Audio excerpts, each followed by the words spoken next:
Welcome, everybody. Thank you very much for joining us. It's always great to see you. I cannot wait to introduce my guest to you today. It's going to be a lot of fun. Before I do, I want to thank some people that we always thank. We want to thank brassandwinds.com, a Quinn the Eskimo company. At the Willow School, we teach woodwinds and brass, both long distance and locally. And when we need instruments, we always go to brassandwinds.com first. We think you should too. You're watching Truer MU, the truth about music. When we are looking to talk about the truth about music, we turn to ourselves, Truer MU, where you can watch interviews with me talking to a number of interesting people, creatives, musicians, try to get at something a little deeper. We also have lessons online, things you can learn to play jazz if you've never learned before, and various other things. Check us out at truermu.com. Now, I want to tell you a little story like I sometimes do. A few weeks ago, I got a call from someone I hadn't heard from in about 30 years.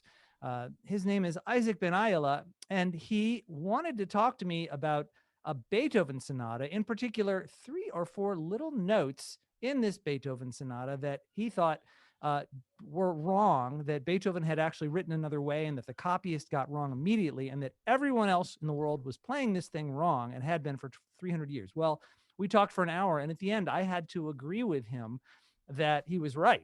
And so I thought it was such an interesting conversation and remembered what an interesting person he was that I thought, let's get him on the show. Let's see if we can have an interesting conversation here.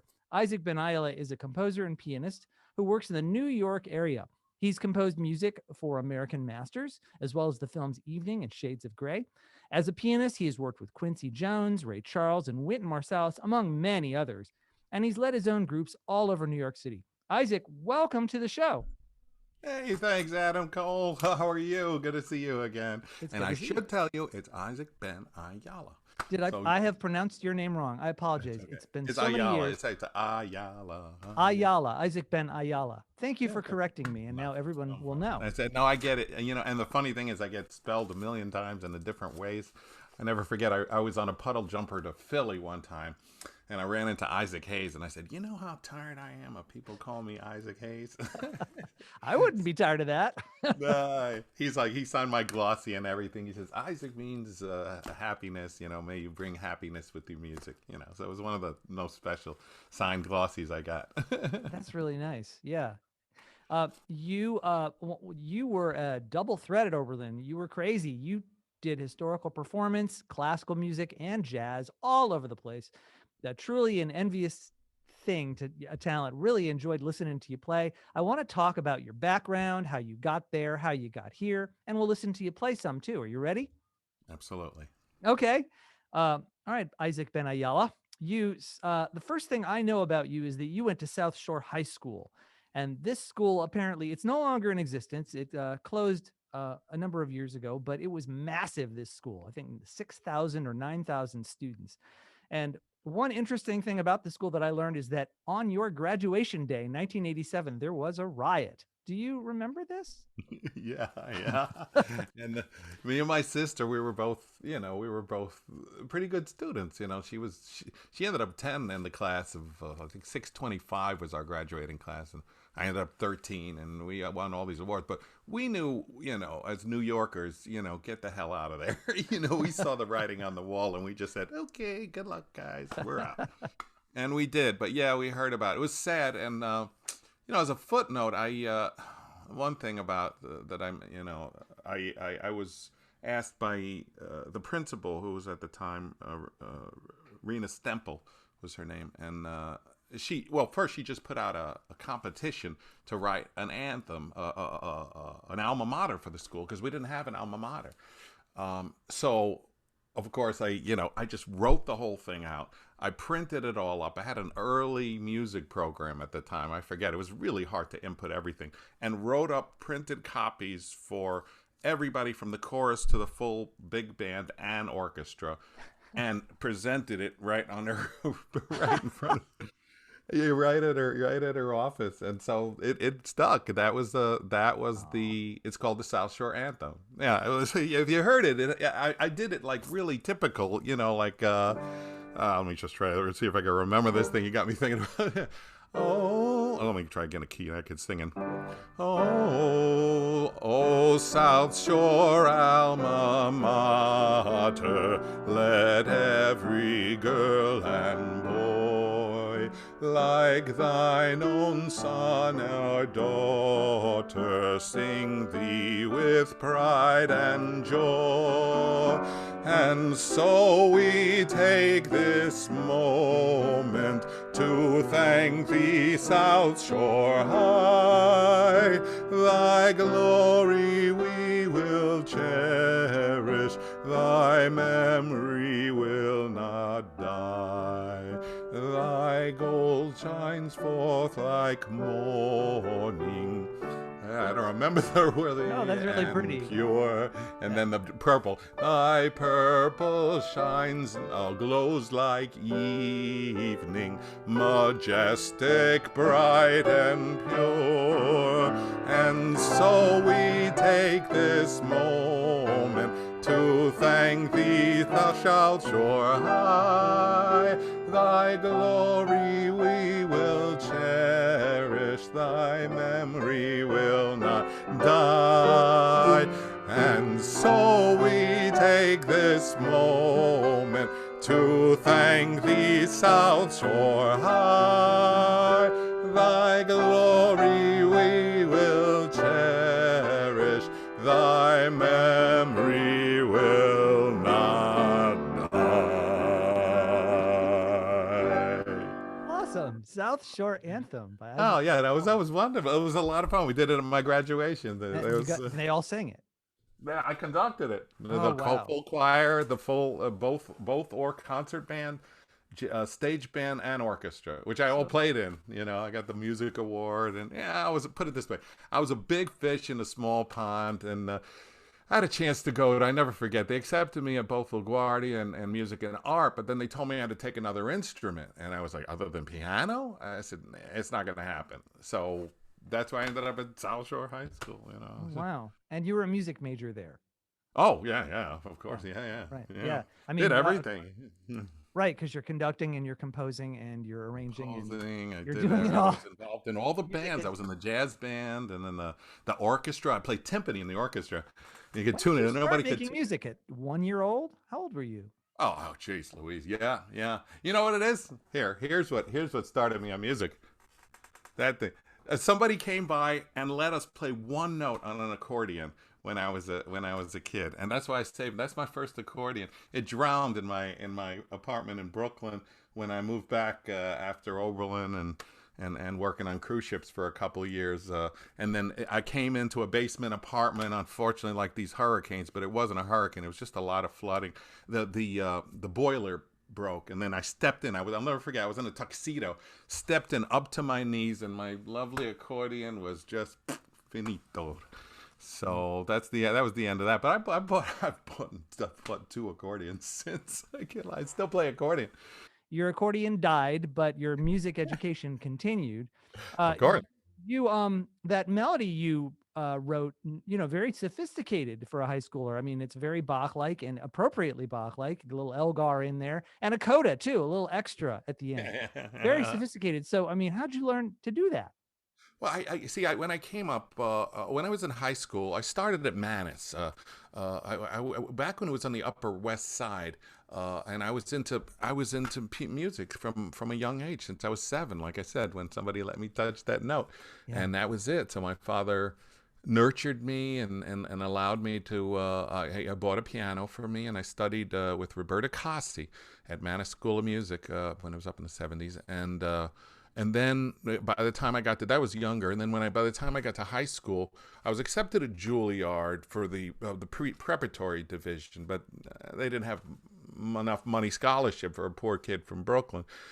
So I ended up, believe it or not, Hebrew Art School took me on the next block, what's now Merkin Concert Hall or Abraham Goodman House. With the same teachers at the Juilliard, and so I ended up going there. And then also in high school, while I was in high school, I did the high school enrichment program, which allowed us to take courses at Brooklyn College. So I was taking music theory at Brooklyn College, at the college itself, and music history, as well as piano lessons with Agustina Nievas, who was the amazing pianist that was there. I was just talking with a neighbor of his because I was in his neighborhood, and she remembered him dearly. Apparently, he retired and moved down to Florida. An amazing, accomplished Latino concert pianist, Agustina Nievas. And between all of these people and my Russian piano teacher Yefrem Briskin at Hebrew Art School, who was from Leningrad Conservatory, and he always said, I swore I was going to do classical music, but he says, I think you will be a jazz pianist, or if I really messed up, he said, you will be jazz man. And it sounded like Neanderthal, Australopithecus, jazz man. It's like before you get to human, you don't quite. Thank you for playing. Yeah. Oh, this was a rough guy, man. But I'll tell you one thing I appreciate is that the technique. A lot of what I got was between him and Schwartz and Joseph Schwartz that I think you studied with at Oberlin. No, No, I didn't study with Joseph Schwartz. Oh. No, not me. You've got me confused. Maybe you may be thinking of Adam Cohen. Oh, although he didn't was study he studying with it with Schwartz? Oh, yeah. No, Okay. I don't think he was studying with Schwartz either. Oh. But we did interview him as well, Adam Okay. Cohen. So Okay. we can watch that interview together. 30 years, man. It's the fog of 30 years. I know. Jeez, So Louise. where were you getting your jazz training from? Okay, so there was at South Shore High School, there was a vocal teacher, and his name was Hank Edmonds, and he used to play an incredible stride piano, and I was just mesmerized by this guy. He used to do these rolling, what they call rolling, like sixth, I mean tenths.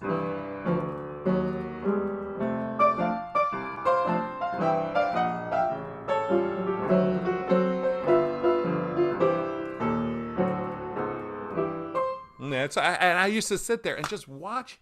I just was amazed by it. I mean, and he would play all these tunes. I'd say like, yeah, don't, yeah, I know they have to learn all their choral things, but just play me a little stride. And I could tell he really would have preferred to play the stride, but yeah. So he did. He always did. That's the only time I'd ever cut a class was to get into to have him play some stride piano during his course class. Hank Edmonds. And Danny Repole was the trombone instructor there, and we had a big band. It's called a stage band. I used to play with that too. And Danny Repole, he used to play on Broadway a lot. I think he did Cats and a few of the other ones, but he was also a music teacher. And an Italian guy, but he was great. And I learned a lot from him about big band. That's where I got a lot into big band music. But between the composition at Hebrew Art School and all the other schools at Brooklyn College, and what I was learning there at South Shore, as well as on my own, I was composing at boxes and boxes of music. I was really into composition and piano both. But as I was looking at music schools, and I applied to many, I went to Juilliard and applied to Oberlin, of course, and Eastman, and actually went up to several of these schools.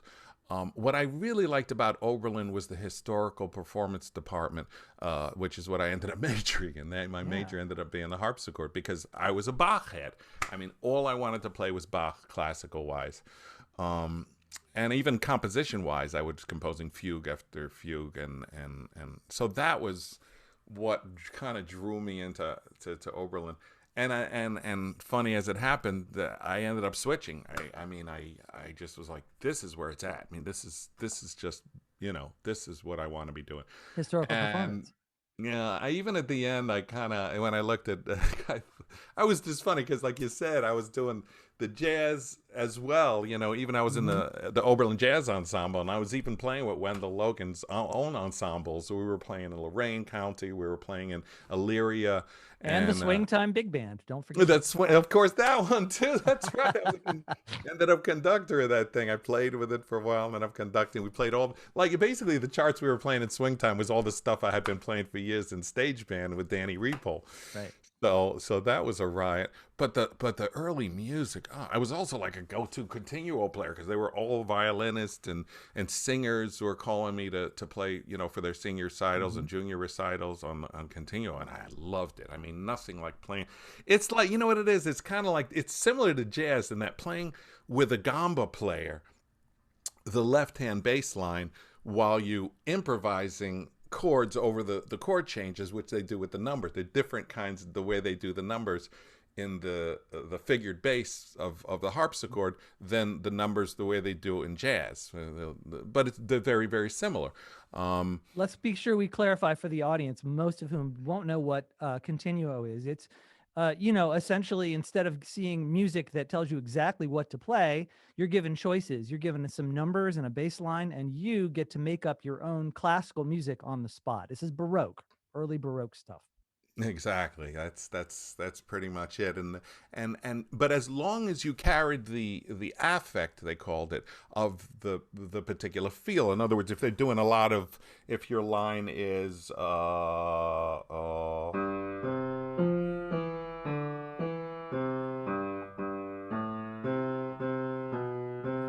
if something like that, if other people are playing, if the melody is something,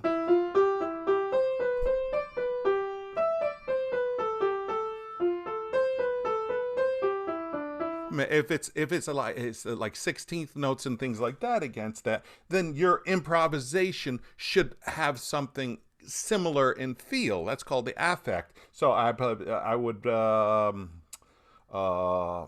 now I'm running what the bass line was I just made up.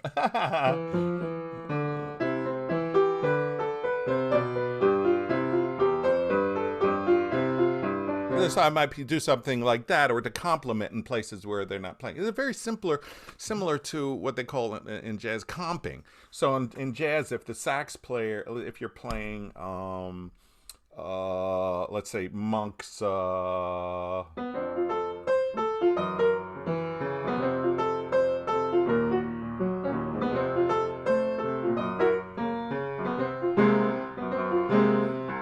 so when they're saying ba doo ba dee da da da da ba doo ba da da da ba doo.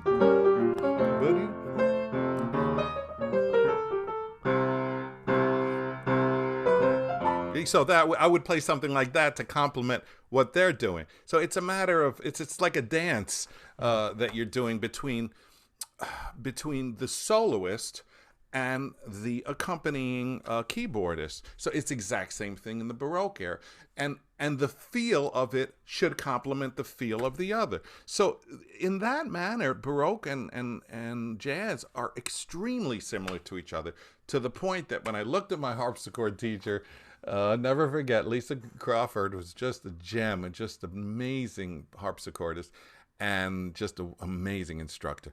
And I looked at her and I said, I'm going into jazz. I'm sure I broke her heart in a million Oh, ways. And I said, it's what Bach would have been doing. And she said, it is. And she yeah. couldn't argue. She That's couldn't really argue. great that she actually thought that. I would agree, of course. It's the most interesting, intellectually and, emotionally, if you put it all together, it's the most interesting music available to anybody who likes to think while they play. Yeah, yeah. I mean, look, there's good on both sides, and I think Duke Oh, Ellington yeah. said it best when he said, there's good music and there's bad music, Oh, that's not what he said. He said good music and the other kind. and the other guy was like, okay, all right, excuse me, I didn't have the exact quote. Yeah, He was okay, being really careful. nice. Well, one of the things I had wanted to talk to you about, and we were talking about that piece, is Yeah. the something that I think it's a lot of the Bach kind of did this for me, that in playing classical music, especially of like, romantic and classical period composers, uh, I have been really cognizant of inner lines Hmm. that I don't hear as brought out by the modern classical pianists these days. When I came up, and this is one of the things I appreciated about the early historical music program, is that when I came up, it was all about Bach sounds like this. Beethoven sounds like this. You play Mozart like this, and these assigned categories seem to be the rule in the conservatories. And what I enjoyed about the historical performance people, where they said, let's go and take our best. If they have video, we're going to use it. If we have recording, we're going to use it. If all we have is writing by hand, we're going to use it. If we have paintings, we're going to use it. And we're going to try to scientifically try to understand how they perceived harmony. How did they perceive theory? How did they perceive technical lines? Doctrine of the affections. What's an affect? What's a feel? What's, how did they hear their music? And so it became, if you listen to Christopher Hogwood, a great harpsichordist who was in this tradition of historical performance, trying to sound what it would be like if Bach were playing it, or if anybody from the period, or Vivaldi were conducting or playing, what would it sound like? And we had at Oberlin, we were fortunate to have all these amazing Anner Bilsma, Viola da Gambas, Nigel North, a lutenist, to show us and demonstrate to us what these fields are like. And so, looking at music in classical, I always looked from the back forward, as opposed to what it feels like everybody's doing these days is to look from the front backwards. I'm like, you can't look with John Cage's eyes at Bach and really get it. I mean, really understand it.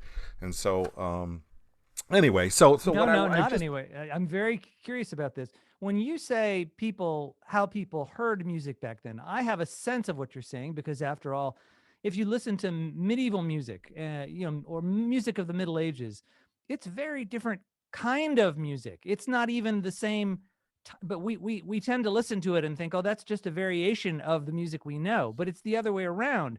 It was coming from a completely different mindset. And so it's a really relevant question. How were they actually listening to it? What were they thinking about? What did it mean to them for music to be playing? yeah, that's exactly that, and that's what I think the ultimate goal of a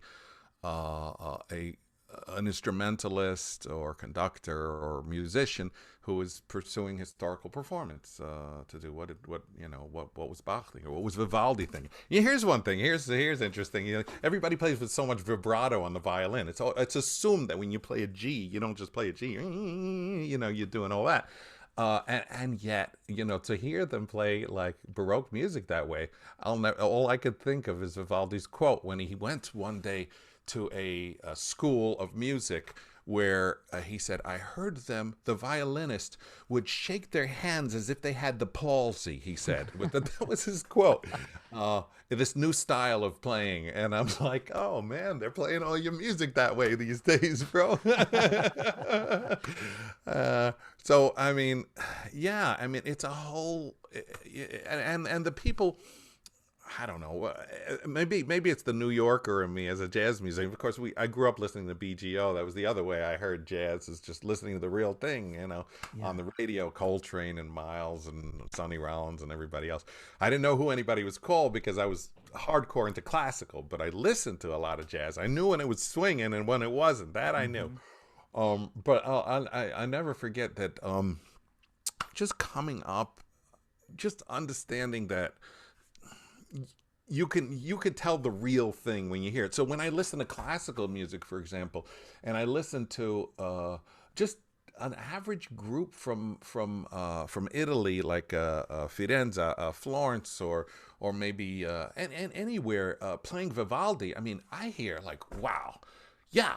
Yeah, yeah, yeah. Mm-hmm. I mean, this is and Germany. Same thing with listening to, even from Karajan, Herbert von Karajan, or anybody from Germany playing music. It's this like, yeah, that's where Bach lived, and that's where, so it's home. So it's kind of like listening to jazz in New York, from older people that playing. Oh man, yes, yeah, thank you. They don't have to be great or famous, but you hear something in it that you're like, I wish the young people could get that, and it's this. I'm a bit of a purist that way. I mean, Look, I like creating new things and new genres. That's the beautiful. I think that's probably the coolest thing about living in the internet age, Mhm. is getting to hear. Well, how did let's form something completely different, or create a new thing. I honestly, I think that tends to exist more with a lot of the really young people, of the youngest generation. Our generation just kind of like hung around the laurels of the previous ones. The one before us, they did pretty well, but we kind of the beginning of the slackers.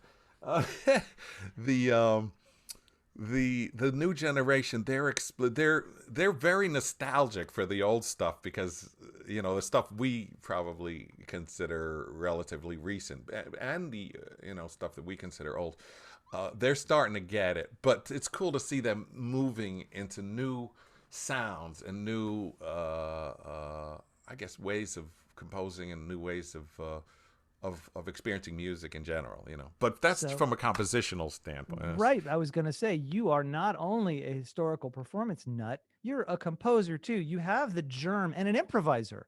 So Yeah. you have the germ of this has never been done before. This is creation in you, side by side with this. Are we doing it right thing? It's a mix, and that's an interesting mix. Yeah, I guess people say it's my politics can be a little bit like that too. I guess everybody on both sides. It's like, well, why can't you? Well, I don't think it's divorced from politics or culture. I mean, Yeah, take jazz, for instance, right? Here's a music that's coming up, and you've got these people, and they've created this music to express themselves.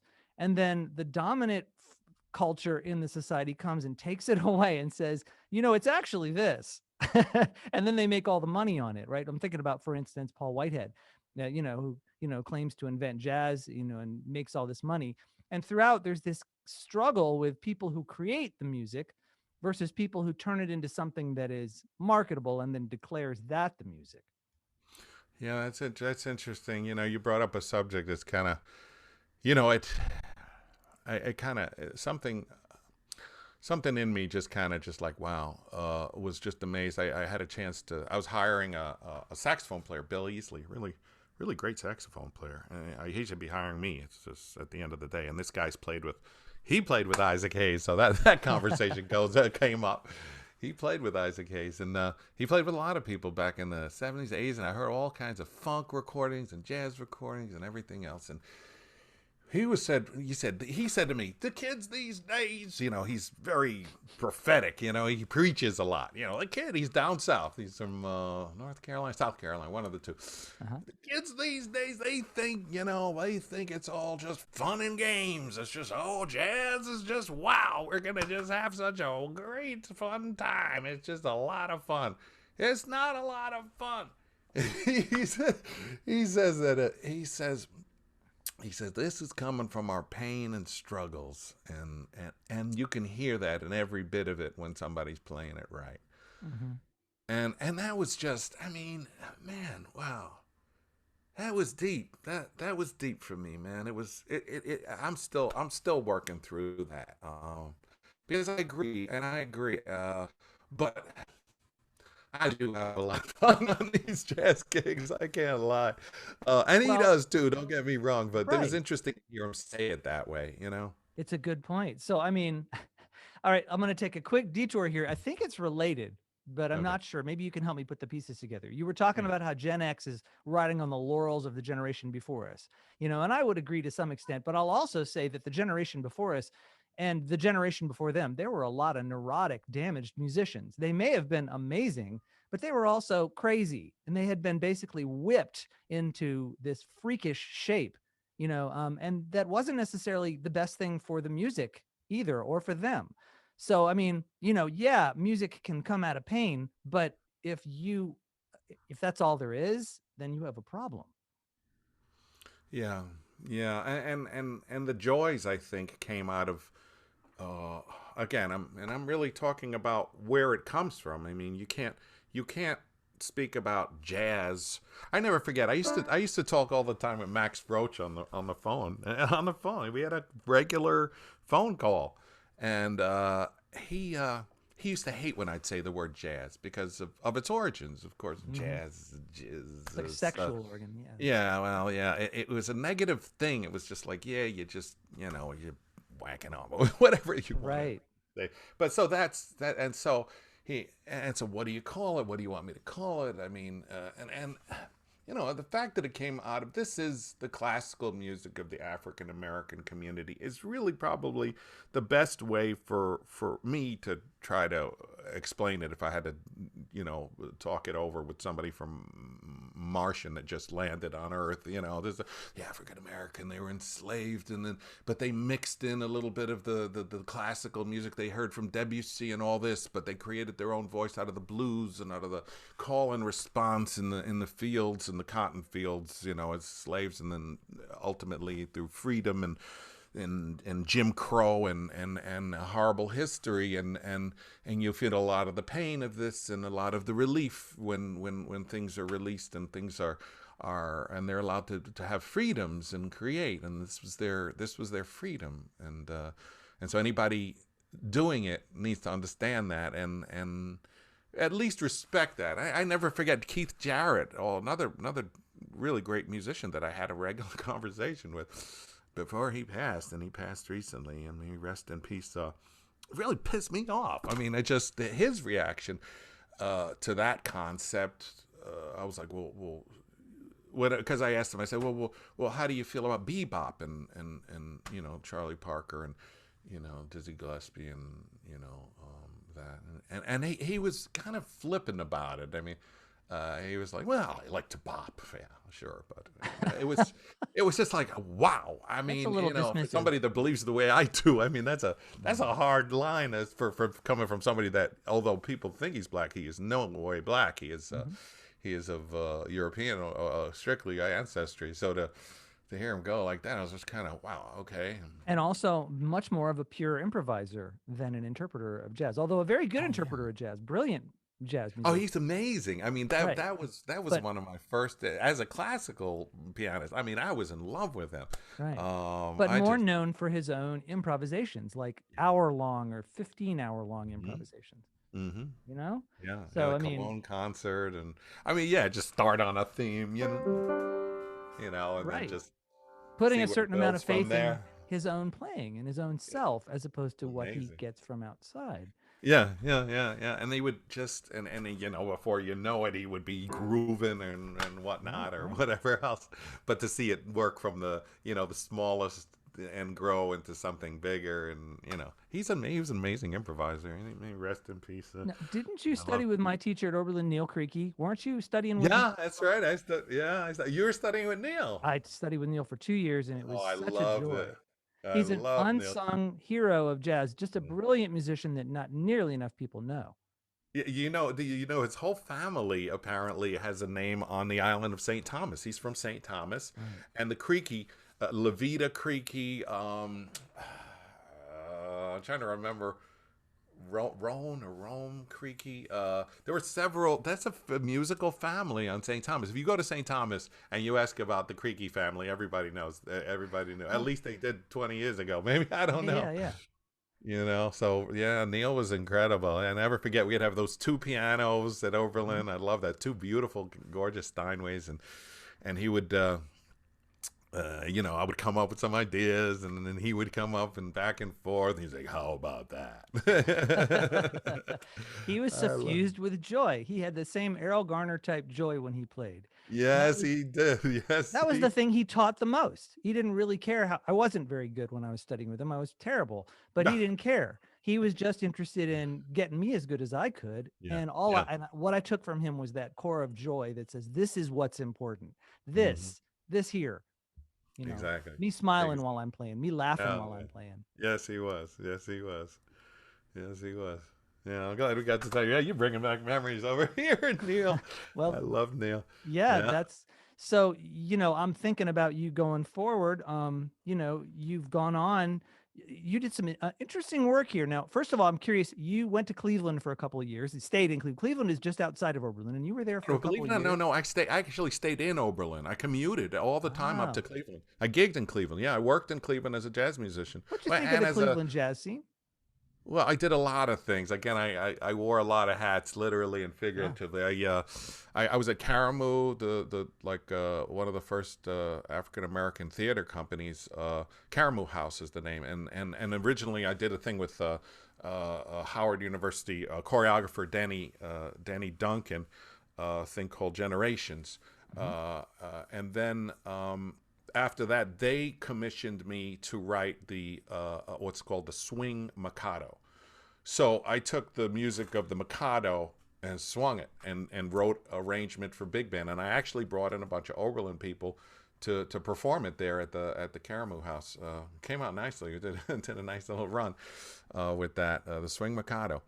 And but at the same time, I was gigging. I was still playing at all the hot spots in Cleveland. I'm trying to remember all of this, but so many 30, like I said, 30 plus years, 35 years when I It's was been a long gigging. time. You did cruise ships after that for a couple years. That's kind of, I guess, a rite of passage for a lot of musicians. It pays fairly well and it's secure. Did you like it?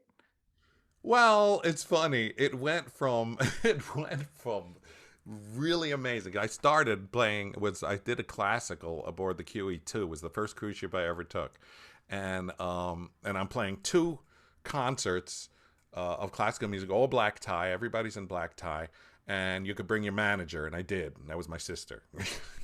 Nice.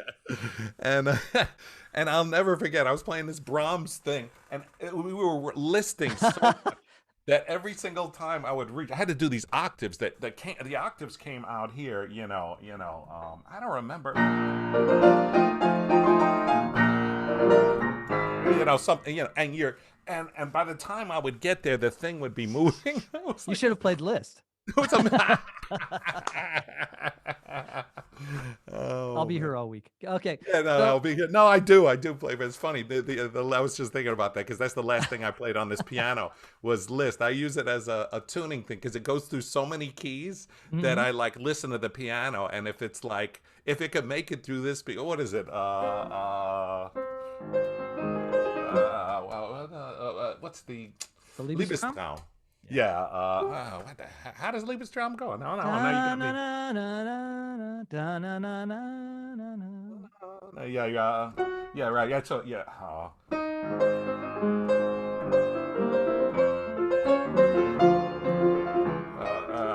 You're doing the crossovers. Oh, you got me. I'm totally spacing here. I'm like, I'm not. We're going pretty fast, actually. Yeah, I know we're moving so quickly. So anyway, but I always use that because it goes through so many keys and of course you're all up here and everything. I can't, you got me forgetting Liebestorm. I play that all the darn time. This is I don't our know. job. Well, let's talk about another really interesting thing you had a chance to be a part of. I mean, you were with the Boys Choir of Harlem for a few years until it ended at 2007. So Yeah, you yeah, got to yeah. see what was perhaps a tragic end to that fantastic Mm. ensemble. Can you talk about that? Yeah, sure. So I came in as a jazz pianist, and I was on keyboard, and it was great. It was a lot of fun. We go on tour. He was a disciplinarian. Dr. Walter Turnbull was a real disciplinarian. Those kids didn't screw around with him, and yeah, you get in the back of the head. It was old school, He went old school on. Couldn't do that these days, but it's probably why I kept him in shape so well. Um, and so, yeah, there was controversy there about one of the. I didn't know him. This is before I even got there. Apparently, one of the there was some malfeasance with one of the counselors that he ended up doing time in prison with the child, one of the children. I don't know exactly what, but I don't know how it worked with that. Again, this is all before I got there, and then so I got there in the middle. It was a little Oh, I tense, see. and I thought that happened while you were there. So this no, is no, all no, in the no, no, past. no. Essentially, what happened was, yeah, there was a counselor who had been accused of something, and Yeah. the director did not dismiss him, and Yeah, that right, right, right. He, well, again, accusations are accusations, and so, but right. I guess when it comes to children, you really have to err on the side of caution and at least suspend them pending the results of investigations. Um, that's he did not, and that's yeah, from those accounts, that's what I heard as well. But working with Dr. Turnbull was amazing. It was just absolutely incredible, and his understanding of classical music was really incredible. And to see him also do the gospel thing just really influenced me in a million ways. I play every Sunday these days at a church, and it's mostly black church, Hmm. and we do a lot of gospel. And so I'm on Hammond B3. We have the Yeah. beautiful Steinway B piano that I play on in this big tall church, and we also have the pipe organ. So when it comes to hymns, I'll run up on the You pipe got it organ for covered. that. Yeah, I know it's a keyboard player's heaven. Well, I'm like a kid at a candy store over here, but you play what's appropriate, and a lot of the gospel stuff ends up being on the piano or the B3, but the hymns tend to be on the pipe organ. But um, Dr. Turnbull, between Dr. Turnbull and somebody from Oberlin, I got to give a shout out for my understanding of African American music, modern African American music, is Roger Jones II, who Okay. was there at Oberlin, and he was a jazz pianist. Everybody knew him as a jazz pianist, but he is royalty in Detroit, Church of God in Christ. He's a not only is he a full minister now, but he's also the organist there. This is Roger, who is a student at the same time as us. Yeah, yeah, I yeah. remember As, him. I as remember we him. went, yeah, yeah. Roger Wow. Jones, and I never forget. That's the only time I ever got to say the line to somebody, which was I said to uh, uh, uh, Dr. Turnbull looked at me and says, "Wow, where did you learn to play like this?" And I said, and Roger Jones was there because he had come to one of our concerts. I said, "This man taught me everything I knew about this style of music." I've never gotten to say that ever. So yeah, no, it was a great experience. And between Roger and between Dr. Turnbull, I learned a lot about modern African American music, and it's wonderful. It's just to be still doing it is just I feel humbled. Put it that way. The weird thing is that the way the sense of harmony is totally different. Um, here's something. So you ever heard that song?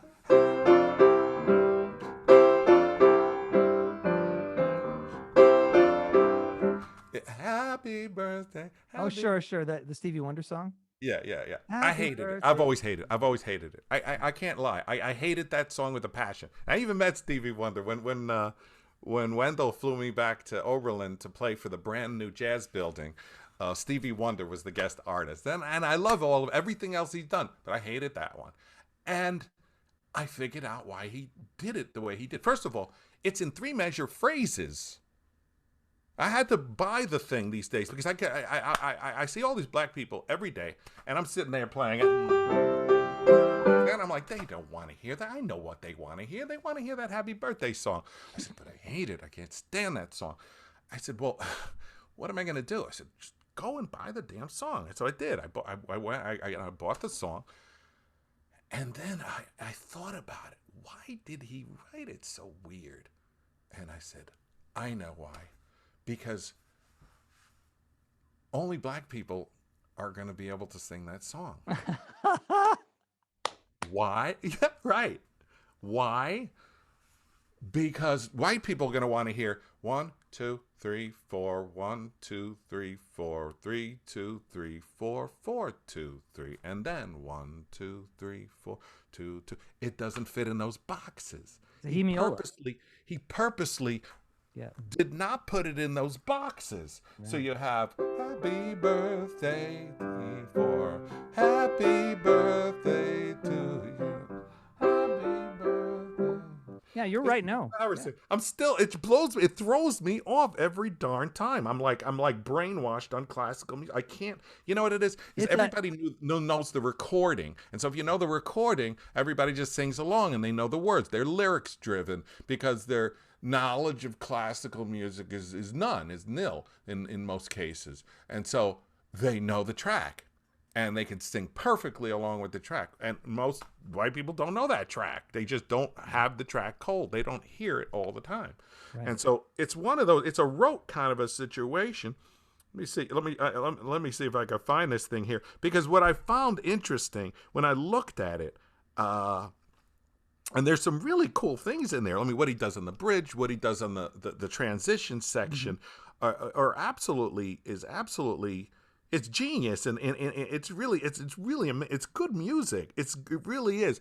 outside of the darn the sections of threes with a happy birthday. It just, you have no choice but to do that. Okay, here it is. Oh, there it is. Okay, here. I wanted you to hear it just because it's like you don't have things like this. You don't, where everybody knows something that's just, a lot of people know that's just musically. Here it is. So we start off. That's fine.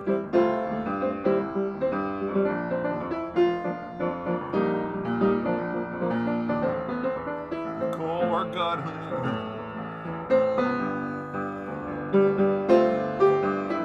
And then that repeats.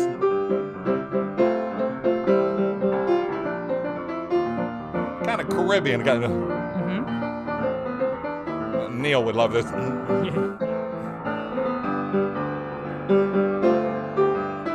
And then the middle. I'm sorry. No. Where's the middle section? Oh, I heard. Right, here we go. Here we going on.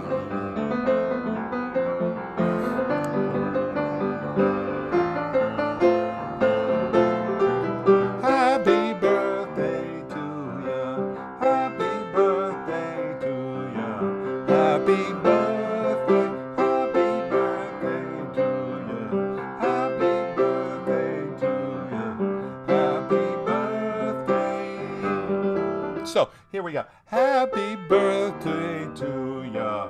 Happy birthday to ya. Happy birthday. That repeats. That's a 3-measure phrase. 3-measure phrase of 4/4. Happy birthday to ya. 2. Happy birthday. 3. Yeah. Happy Right. birthday. Again, it repeats. So 3-measure phrase, kind of in the middle of the bar, repeating because it has the pickup lever. Happy birthday, and you're in the downbeat. So it's happy birthday to ya. 2. Happy birthday. 3. Yeah. Happy 4. 2, 3. Yeah. 5. Happy birthday. 6. Yeah. Happy birthday. And then it goes. That's it. You get. It really adds up. I mean, it adds up at the end of the thing. Right. You still get your 8 measures, But kids. you've seen this in classical music too. This is a hemiola. It is. It's just not. It really so defines it in 3. It's so happy, but you know what it is? It's African. It really is African, because in African culture, it's not about defining anything. This is what we play. Dukutiko. And everybody says dugutika, and you say dugudikuta, and you say dugudikuta, and you say dugudikuta, and you follow it, even though it. Somebody showed me an African rhythm, a conga player recently. He said this was the Latin clavis that we always hear when we hear.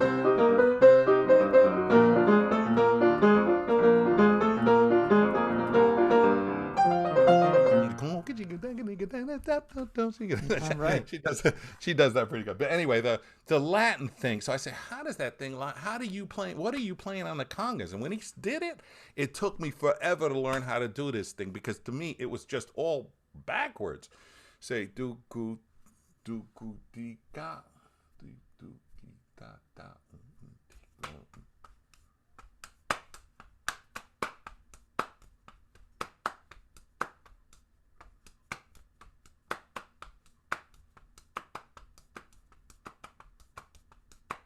Yeah. So it's all, and in doing that, in the middle of that, they're able to, the key of the clavis in Latin music is one, you either go, it's either 2-3 or 3-2. So you get 1, 2, 3, 1, 2, 2, 1, 2, 3. And when they say 2-3 or 3-2, they mean literally in one bar you have 2 beats, in the other bar you have 3 beats. How they line up is its own thing.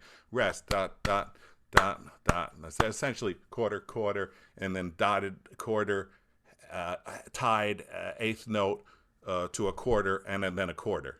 Mm-hmm. So you get rest, dot, dot, dot, dot, dot, dot, dot.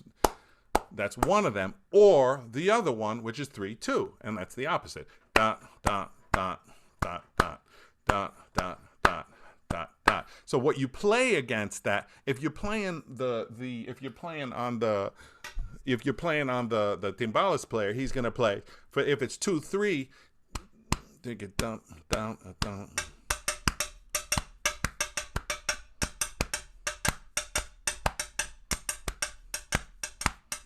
No, wait.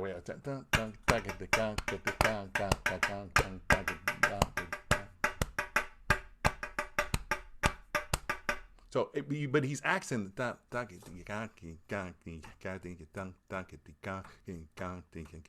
now I'm getting into what they call rumba clave, because in the Cuban styles, a lot of the Cuban styles, they add an eighth note. They anticipate the beat. So instead of bop bop bop bop bop, you get bop bop bop bop bop bop bop bop bop bop bop bop. It's called rumba clave. And then the other way around is dot dot dot dot dot dot dot dot dot. They're anticipating the other. On the other side. Yeah. So you got all these different musical threads you're talking about. You start with charismatic, you get to Stevie Wonder, and you end up on rumba. What ties all this together in your brain? There's no, I'm the son of a linguist. That my father was a translator at the UN, so humanity, just like this, is what ties everything in.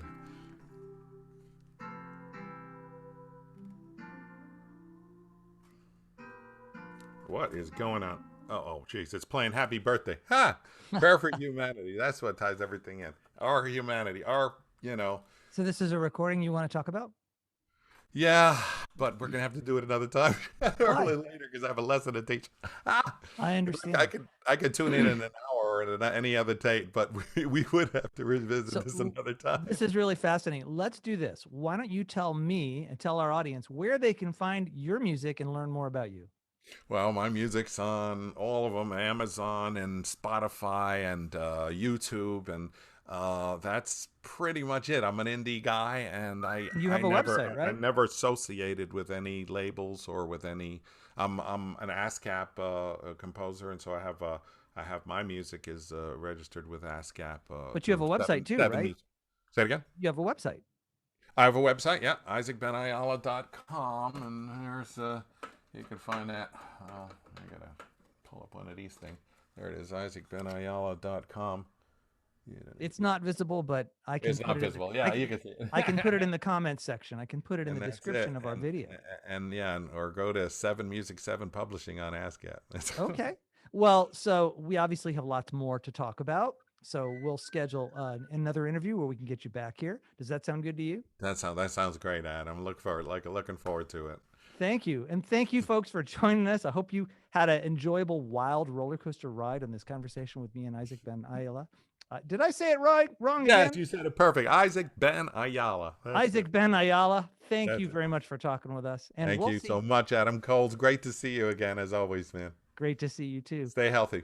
Thank you. And we'll see you all folks as well later. There's lots of other interviews on our channel. Be sure to check out our interviews with bands like Mother's Finest and Sean Mullins. We had a great time talking to them. We talked to Rick Beato and lots of other folks you probably have never heard of, but wish you had. Check us out at truermu.com. You can reach me at adam@willowschoolga.com. Please like our videos, please subscribe, and please come back. We'll see you then.